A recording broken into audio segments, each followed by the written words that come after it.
Our commencement speaker is an interesting man, a famous man. I have a private theory about him that I'm going to explain, and it's an explanation why so many people love him, and the kind of people who love him. He's a famous actor. He was in the Santa Claus trilogy.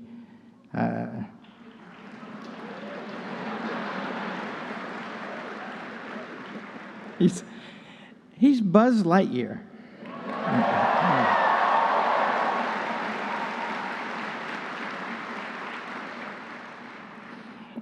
A bunch of us are old men motorcycle riders, and so we really like the movie Wild Dogs. And then Home Improvement and Last Man Standing.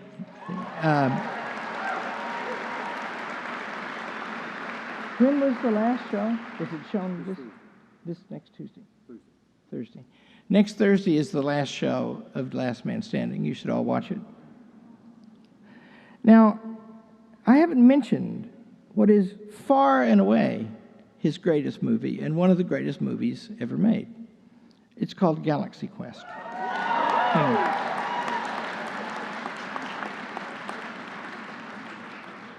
I can tell you that my son-in-law was not permitted to marry my daughter until he had seen that movie and said that he liked it. I mean, what if his taste was so far off he didn't like it? And you know, it's wonderful. But why is it wonderful? Well, I think his body of work has a theme in it, and it's the reason I love it. Captain Taggart. He's a showboat, and he drinks too much. And he goes around bemoaning his faded glory and showing off on the stage to weird teenagers. But then some things happen, and he actually gets himself in a war, a big war, a dangerous war. And it emerges in this war that he was never a fraud. When he says, never give up, never surrender, echoing Winston Churchill, it emerges that he meant that. And that's why the movie is good. That's why he becomes a better man when he gets to actually do that. He's not just interested in Sigourney Weaver for her body anymore. Although I fancy that didn't go away. And he recognizes his peers in a greater act of justice than he used to do when he just hogged the limelight. Don't you see? It's what all of us want. We want to be good and fine. If we can, we want to be noble and brave. And that's why in Last Man Standing and Home Improvement, the guy's kind of a foolish guy in both cases, but also there's something reliable about that guy. And he's there when he's needed for the people who depend on him, and he depends on them. In other words, he demonstrates the hero in all of us and makes us better thereby. Tim Allen.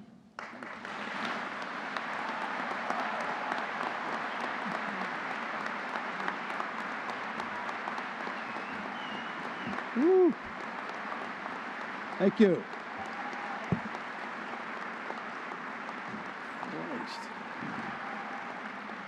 How in the hell am I supposed to follow that? Good God. Anyway, Jesus, Jenny. Who was he talking about? I'm sitting there anyway. I welcome to this room, and I'm so amazed to be here. Thank you, Dr. Arndt, and all of the faculty and the family and the friends and the donors and everybody for having me here. And, of course, the families and the special guests, Pat Sajak, of course, right here, all of whom must be saying, who is this again? Why is he standing there? I considered this thing so many, I said yes to this. I don't really believe I actually said yes to it. There's a lot of calls. Let me think. I got stuff to do. I got to ride my bike. I don't. It brought up so many things that I have to think about, but I was terrified of it. I really was. It's a great honor, actually, to digest this being here. Humbled is the word. I've seen almost 2 days of this and all of you people and orchestras and the students, and actually changed me. I came in with some ideas, and I now have to really flourish my ideas in my head to say what I'm going to say. This isn't Las Vegas, as some of my writers said. Please don't do your Vegas act in front of these people. I so much want to. I mean, there's some of me that's... We got the Whitmer jokes out. He could say it. Why can't I do this? Breathe. No, hey, I get it. I forget that I'm in Michigan again, and of course, pure Michigan. For the last 11 years, I've been the voice of this great state. For their tourism, thank you. I have to only share it when I'm in Michigan. I know a lot of people here aren't actually from Michigan, but when I'm doing those voice commercials, it's also stepping out of my comfort zone, taking orders from people in studios and McCann Erickson downstate. I think I'm a big shot. I know how to talk. No, you don't. Slow it down. And I learned how to do great voiceovers for an absolutely gorgeous, magnificent state, which I adore. But every now and then you'd be in a studio and they'd go, it's after this Grand Haven and the beaches and the beautiful Michigan sunsets, fishing, walking with your family. Cut to, when you tour the great bean fields of the Saginaw Valley. And I'd have to go, can we stop for just a second? Has anybody been to the goddamn green fields of Saginaw Valley? No offense to people that live in the bean fields of Saginaw Valley, but God, I don't want to visit the bean fields of Saginaw Valley.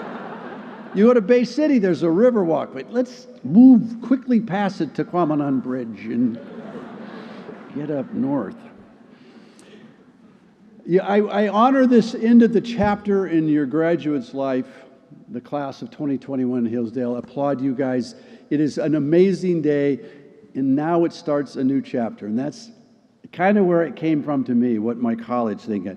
You think of me as Mike Baxter, as you heard, Tim the Toolman, Taylor, Buzz Lightyear. All of these characters were never my goal. That's where I go off track here. I'm all of those things and literally none of those things.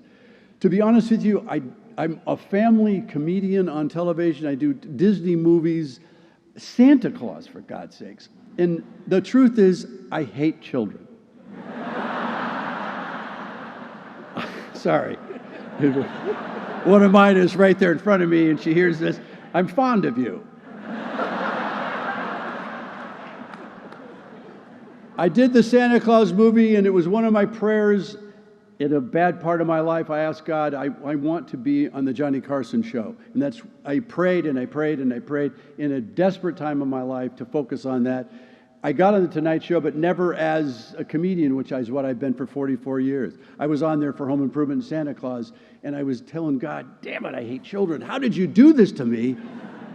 I did a Santa Claus movie in Santa Claus outfit with children as extras. We didn't use short people or what, the Game of Thrones dude size, whatever the legal term is for that. We didn't use, I don't know what you're supposed to say anymore. You can't say any word. I live in the People's Republic of California, so we get reminded all the time what you can and cannot think or say. But I do a movie dressed as Santa Claus, and children are like cats. The more you dislike them, the more they come around you.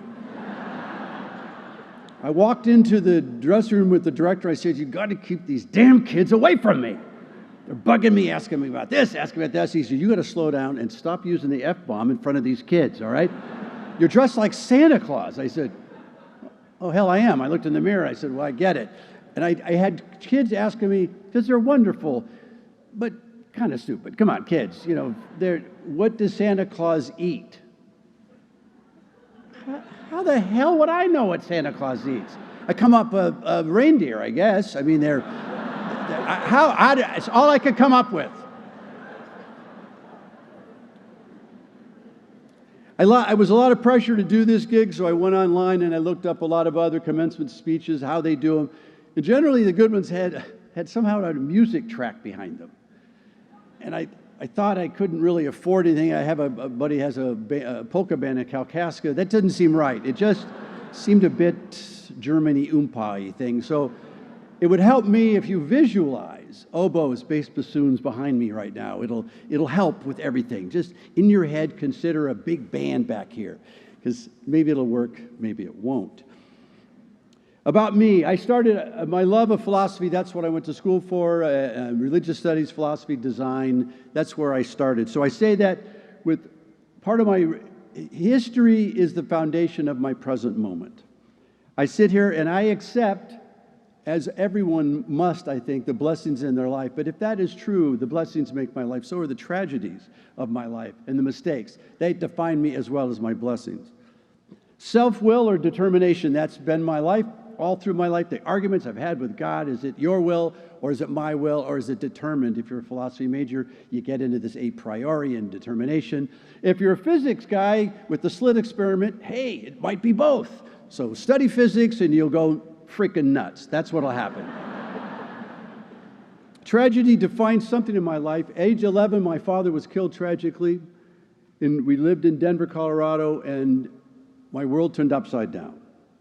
I was a popular kid in Denver schools, and I moved with my mom's family back to Detroit, outside of Detroit. During the riots, at that time it was 68, didn't know, there was tanks. It was kind of interesting to me. I said, I think I'm going to like this place. I had no idea what that was about, riots, but look, there's an army tank. I love tanks, so this is going to be a nice place to live. I was a popular kid in Denver. I moved to Detroit, outside of Detroit, where people did not wear white socks with Converse. You were mentally challenged if you wore that.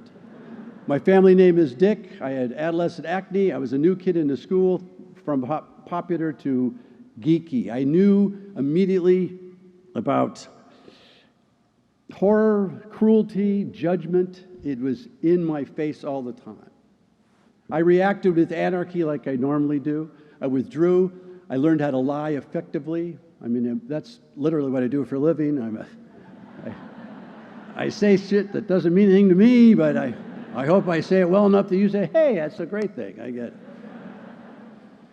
Dishonesty, but I also utilize my gifts of comedy to separate myself from other people. It's a good defense mechanism.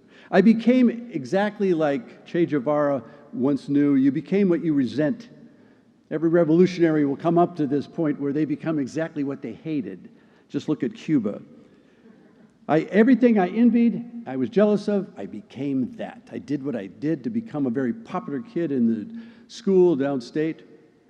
I moved up into the popular kid, but you know what's funny about me when I thought about it? I always remember the kids that were there with me when I was geek. The AV guys, the auto shop, when they had shop, remember that? They had ethics class, remember that? Ethics, what are those things? That's the hat off thing.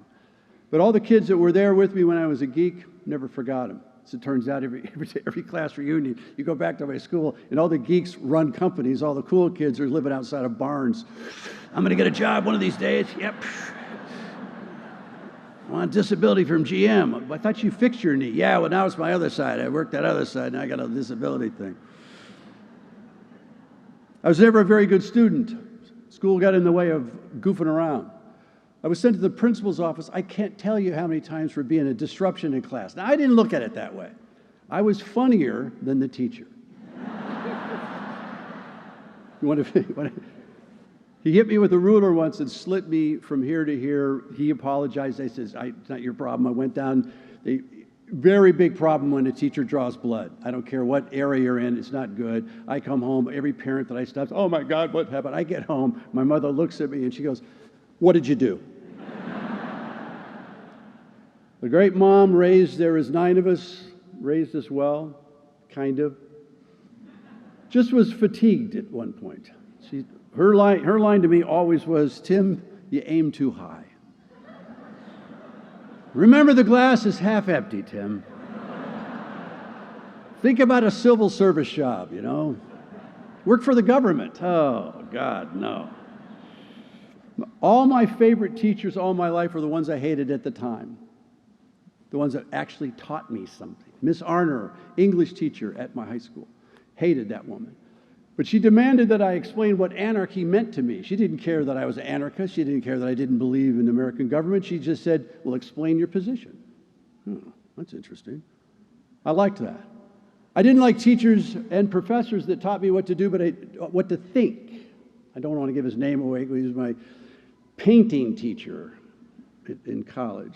He didn't like what I was painting. I hated him. I said, "You're supposed to teach me how to paint, not what to paint." There's a big difference. He didn't see the difference. And by the way, your paintings suck. Horrible big elephants and stupid stuff that he painted. I never learned how to paint from him. College, that was a big deal, and here I am. I regret not going to Hillsdale. This is amazing to be sitting here. History, you teach Constitution, highest standards of education. The faculty is great. Students, look at all this stuff. Promotes critical thinking and debate. Imagine that. College doesn't take any money from the government. Yes. Yes. Come on. I would rank this school top of the heap. But I didn't want to go here. I lie. That was a talking point. There's just way too much emphasis here on grades. You know, personality, not so much, you know. And a no slam to where I went to Central Michigan University in Mount Pleasant. Beautiful weather there. It's great. I think it was a minus 11 degrees every day in the middle of the summer. They had a film department where I met one of my best professors ever. Seven Samurai, which is a great movie by Kurosawa. You watch it, Seven Samurai. It was bleeding into dinner time at Wheeler Hall. A lot of the students are restless. They're getting to the end of the movie. That's the best part of that movie. Subtitles, black and white, Japanese characters. It's an amazing movie. The baseline of so many scripts you've seen today. There was 8 of us who were mesmerized. All these students, we're going to miss the buffet. Rushing back to Wheeler Hall to get college food. The instructor paused, put on the lights. He said, "Please leave. And the 8 of you that stick around, talk to me later." He said, "Put a 7 on your final report, your exams, and you all get an A in this class." Because you felt the passion. You stuck around. You gave up dorm food, whatever the hell that was. I went to Western Michigan University after that, they built the first color TV studio, and it was amazing in all the brochures. Of course, the students were allowed to use it, but they did have the first color TV studio. We had the black and white tube studio in the basement, which was weird. There, the professor was Linwood Bartley. There was an English professor who I hated also because it was an 8 o'clock class. I was a big partier, which is one of the reasons why I went to Western, because it was listed in Playboy magazines the top 3 party schools in the country. That's where my focus was. When we walked into that class, this would be the 4th year or 3rd year of college, and he was drilling people how stupid they were. He said, "Let me read you a term paper from a college student." And he went on to this thing, bearded Scottish guy. It was amazing. Just dogging how stupid we were. High school juniors write better than this. And he showed preposition and phrasing, and I still picked up very little because most of the time I just wanted to get out of there. There we have my first view of rudderless. I love sailing. I love being in boats. But the greatest boat of all time has no direction without a rudder. It's a very simple little thing.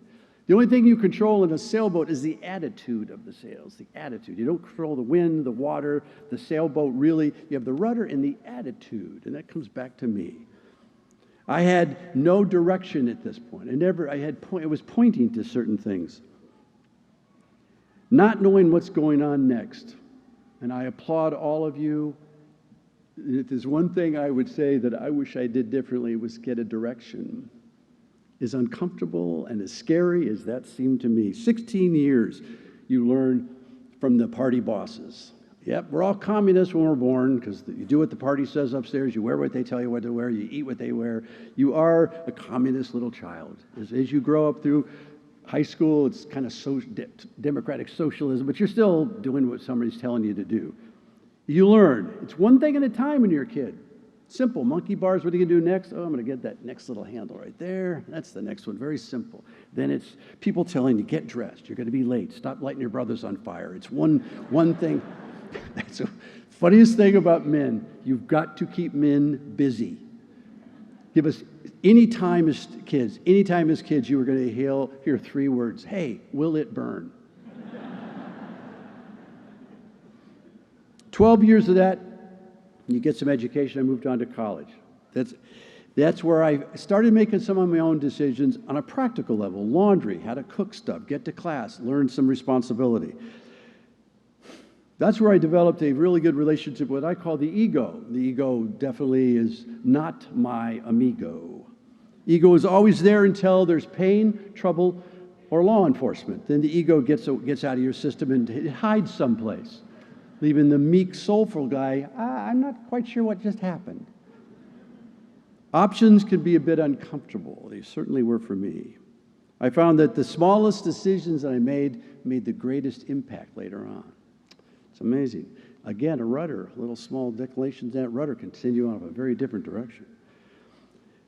Thornton Wilder said, I got a quote, the more decisions you are forced to make alone, the more you're aware of your freedom to actually choose. Freedom to choose is something to celebrate. Do it here. You taught about it. However, it gets complex because there's good choices and then choices that are all the opposite of that are bad choices. At a certain point in my life, I'm just not going to decide, which in fact, philosophically, a paradox. No choice is actually a choice. Didn't seem to me at the time.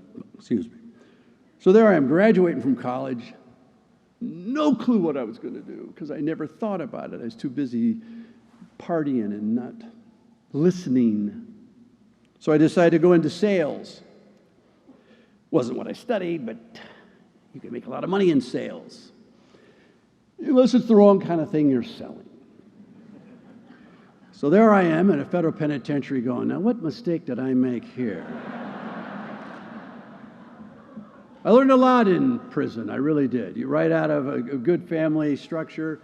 I will give you a humanities lesson. Prison isn't everything that you fear it is. It isn't everything that you think it is. At one point, there's a holding cell where 16 of us are put into a room waiting after sentencing where they're going to send you off into whatever chain mail they put you in. And there was a commode in the middle of the room. And I'm thinking to myself, I'm going to die. I'm like, I can't do this. Can't do my thing. I can't do it. There's no way. I waited till late at night, and I was thinking in my head, does the human body eventually just explode? I don't even know what happens if you just don't use the commode. I gave up. I got up, sat down.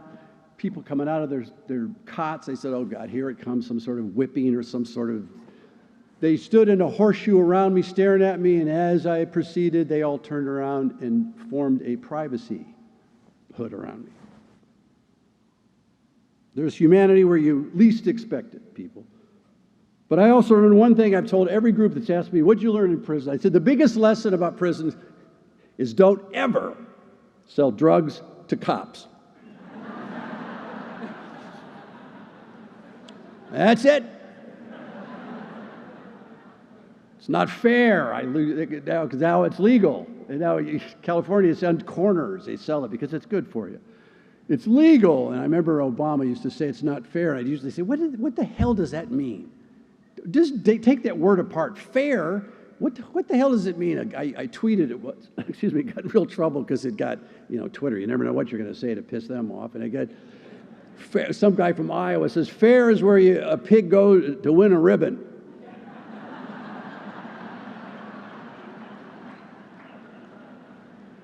People are often shocked, as we have some good neighbors that didn't know that I'd done any time, said, that's amazing. You're not the type of guy that would end up in prison. Let me tell you, everyone can be that type of guy.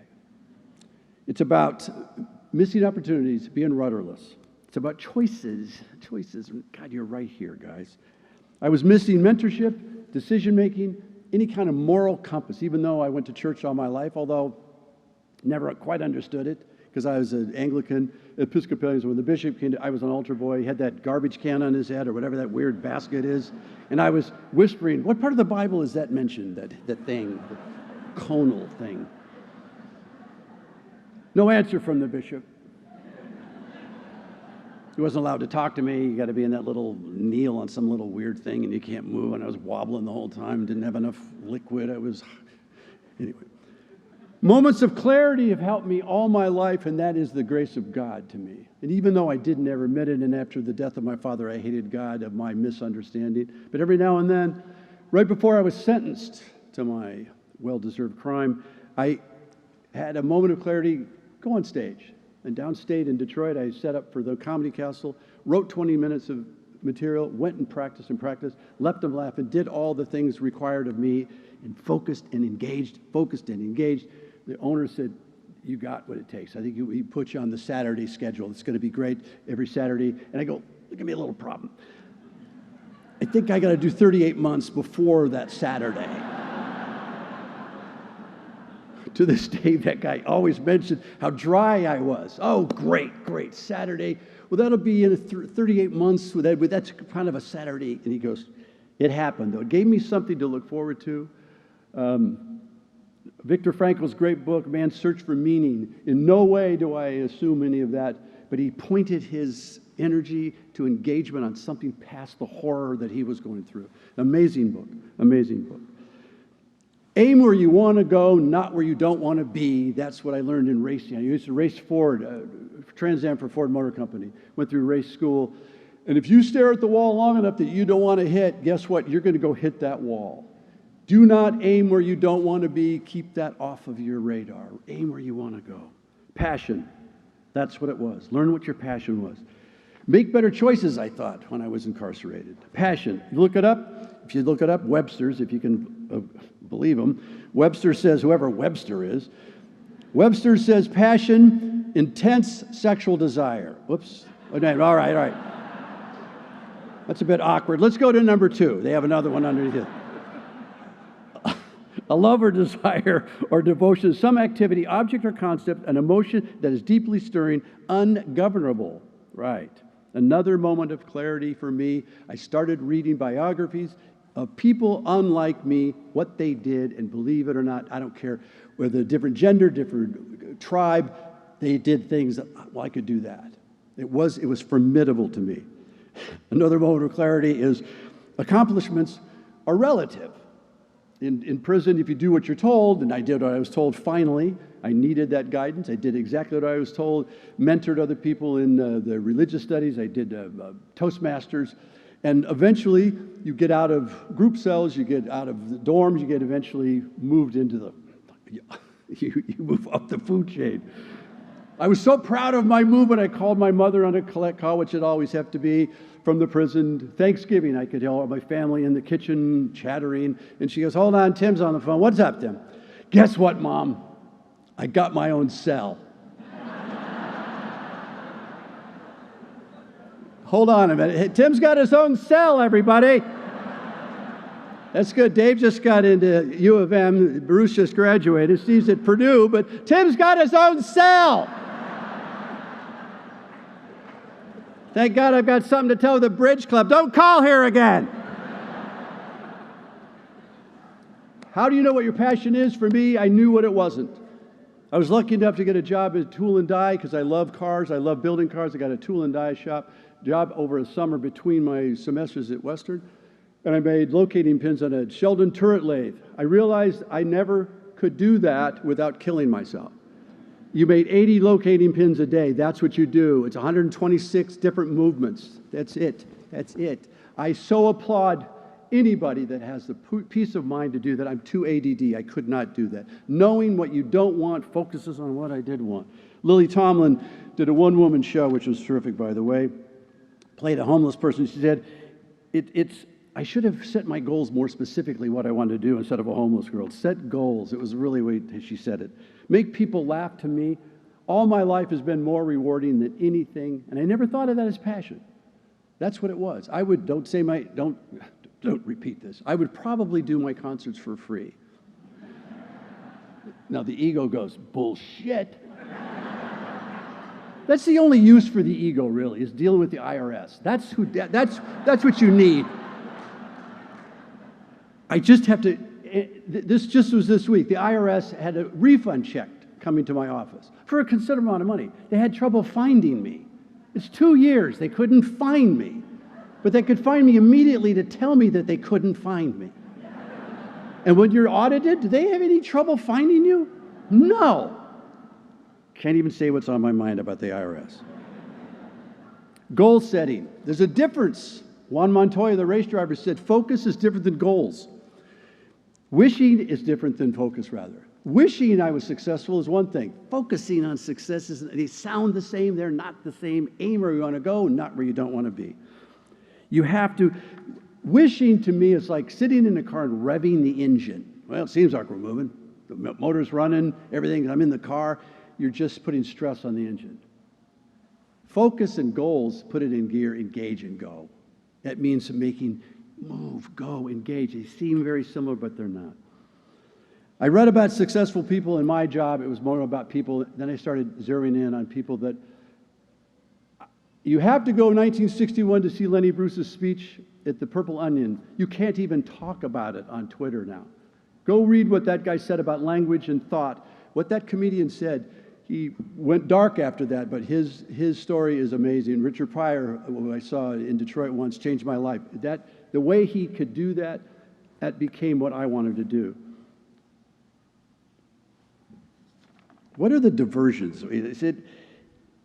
Making goals is one thing, but making a list, this is where I make the biggest impact of my life, and it sounds so simple. I will challenge you all to do this. 3 things you write down. Make a list of what you're going to do the rest of the day. Make a list of what you're going to do this year, and the most difficult one, and don't tell anybody but yourself, what am I going to do? What am I going to do? Sounds simple. The 1 will tell you how to do number 2, and 2 will tell you how to set up to do number 3. What do you want to do? I didn't know. My goal list, when I started it, 20 minutes on the set that was hot as hell. I did not want to be an opening act. I wanted to be a closing act. I got that. Number 2, I wanted to save $100,000, and literally I had no way to do that. I finally did that, and I got a lot of toasters. Early on, you kept moving your money to different banks. They give you toasters and some weird kind of appliance. And so I was living with my parents because I was on parole. My mom said, what are all these toasters doing in here? Just wait, a little appliance store. I'll figure out something to do with these things. And the 3rd was to get on the Tonight Show somehow. I explained that. I did it on the Tonight Show, but I was ungrateful and pissed at God. I wanted to be a comedian on the Tonight Show. Then add value to everything I set up to do. This was something I learned from the great Bob Seger. He said, put butts in the seats. Add value to the situation you're in. I don't care what situation I was in, I added value to it. It was different when I was gone. Engage, put butts in the seats. In my business, it was it. Learn how other people put butts in the seats, and the club owner, the business. If you can sell, you can do anything you want to do. Having no vision is no solution. Everything depends on execution. That's a lyric in the song. I've got a great idea, and that's where it ends. You watch the Shark Tank every now and then, you watch this motivation of people that get stuff done. It's amazing to watch that thing. Also, I suggest getting fired. That was a great thing. I got fired a lot. I kind of liked it. I lived for it. Thomas Edison, he said, opportunity is missed by most people because it's dressed in overalls and looks like work. Mark Twain said, the harder I tried, the luckier I got. It takes hard work and patience. I didn't know that. I failed at that, and that's why I ended up where I was. Big thing that stopped me was diversions. I called diversions.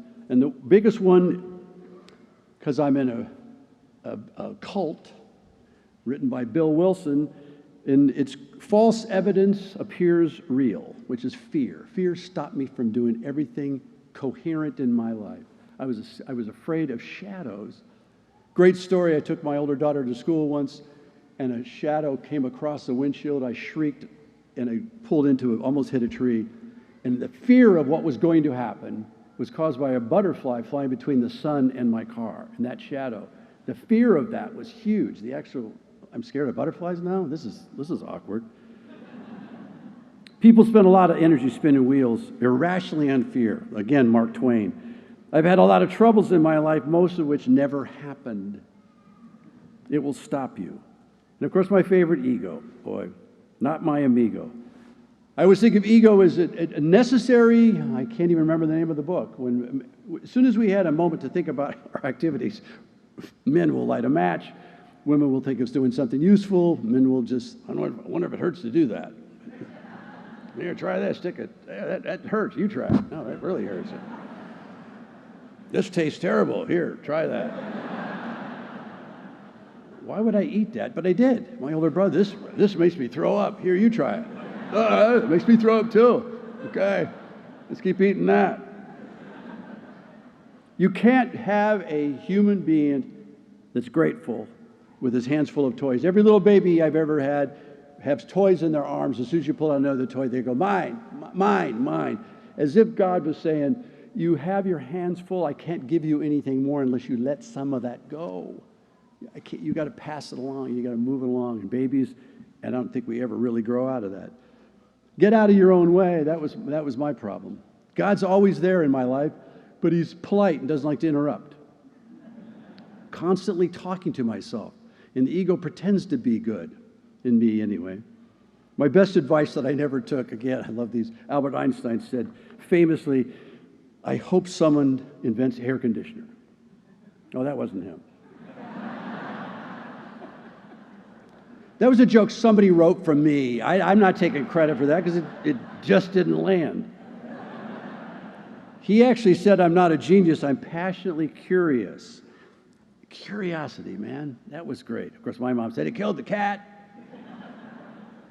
Well, I'm not a goddamn cat. What does that have to do with me? I don't understand that. It's an asset. It's an asset. On every level, question, question, question. Right now, I wished I'd questioned more instead of running out of graduation, just ran out and did what I always do is divert. Curiosity is a tremendous asset. If you want to be the smartest person in the room, question the smartest person in the room. Learn to be a great listener. God bless it. Learn to be a great listener. Shut up and listen. Shut up and listen. And you've been around great professors and a great speaker back here. Jesus, Jenny. If you want to be interesting, you have to be interested. Ultimately, these are the questions I had to ask myself, and I wished I'd asked them. Literally, wish somebody had asked them before the penitentiary. Although Saturday breakfast wasn't bad. And you always knew what to wear. I did like that. I hate clothes. I think I'm going with khaki today. Maybe a white t-shirt. Ultimately, this is a new chapter. And I can't tell you how you guys affected me, those I've met in that orchestra. Your faces, your intelligence, I don't know. It's amazing. So what kind of person do you want to be? You're already a damn good start. Between your parents and this place, you guys are a damn good start. It's not where I was. I wish someone had asked me that. Are you going to be a person with integrity? Are you going to take responsibility for your actions? I made amends to my mother for all that I did. I paid her back for everything. Doesn't seem to be enough. Can you be flexible and let go of rigid, bad experiences? Are you open to other points of view? Listen to the other point of view before you jump in and tell them yours. Are you going to complain about things, or are you going to figure out how to fix it? And how do you handle accomplishments? And I said, I've been blessed with people giving me credit up here, and I never even thought about it. When you achieve success, will you be possibly the type of person that reaches out and give freely what you get to others? It's very difficult to do because it's mine, mine, mine. You want to become the person you admire, because the only person I cannot get away from is me. I mean, I'm here every time I go. I go over there and I'm still standing over there. So no matter what argument I'm having with myself, I'm right here again, still here.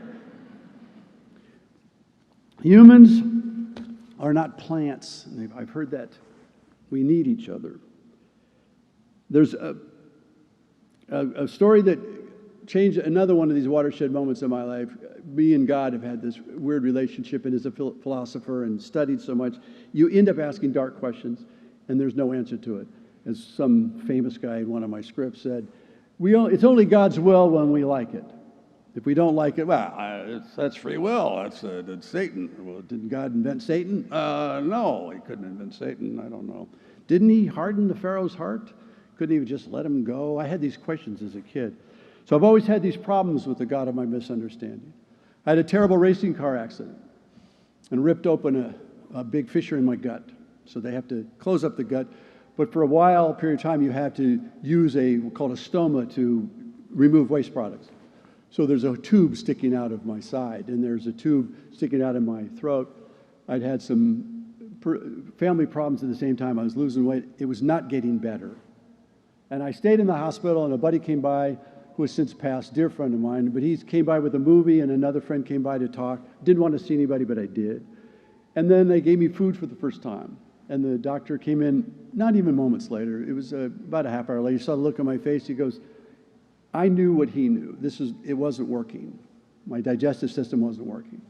And I started weeping, and he said, this is going to be very uncomfortable because we can't go in through the suture. We have to find other ways to go get that food out, and we can't go down your throat. I don't want to be horribly dramatic about that. It just was, everything was bad news. And he said, and it's going to get worse and worse until we get it out. So he woke me up at 3 in the morning to do the worst they could do. I'm standing there. You can't imagine the humility that I felt, what was on my body. I was standing there looking out of a window at Los Angeles saying, please, dear Father, this is as bad, this is as low as I can get. It can't get any lower than this. It would be just, could you tell me something? And the way I pled it, please say something to me. And within moments, a voice that was my voice, and I swear as I stand here, was not my voice, said, it's going to be okay. It's real. It changed. I still get pissed at him. I still don't stay grateful, but it is so true in my heart that this is a real deal. We are in this thing together. You're going to, however you want to believe it, I really believe it's right here. And all my philosophy aside and all my physics stuff doesn't explain the connection that this has. And I said, I want to say to this class of 2021, go forth and conquer. You come from a very good place. You've got the best fertilizer, the best seed sows and all that. Listen to what people tell you. Learn from the teachers you have. Focus, because you got a world out there that's out of focus, and the substitute teachers in the room. There are no adults. There are no adults in the room. We need you. You got to save the world. No pressure. No pressure. We're counting on you. Thank you all for inviting me here. Don't take life too seriously. I had made a living on that. And one of my best friends in the world will say as I leave here, you guys are headed to infinity and beyond. Yeah.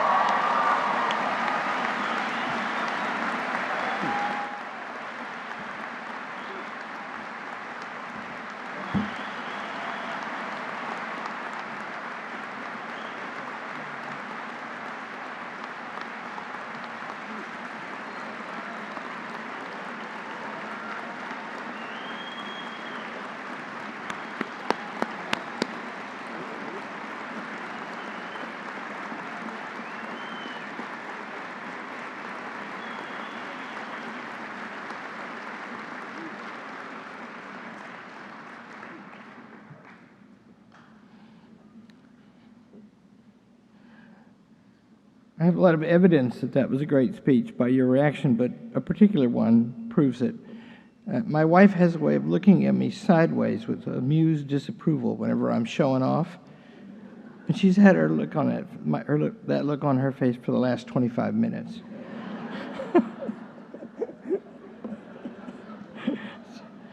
Naughty boy kind of look. I want to introduce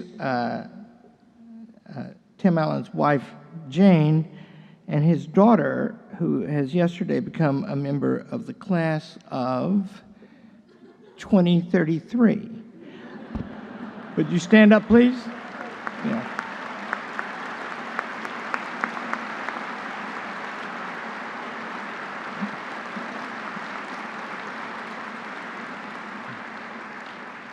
And don't worry about these people immediately behind you. The worst of them will probably be dead by then.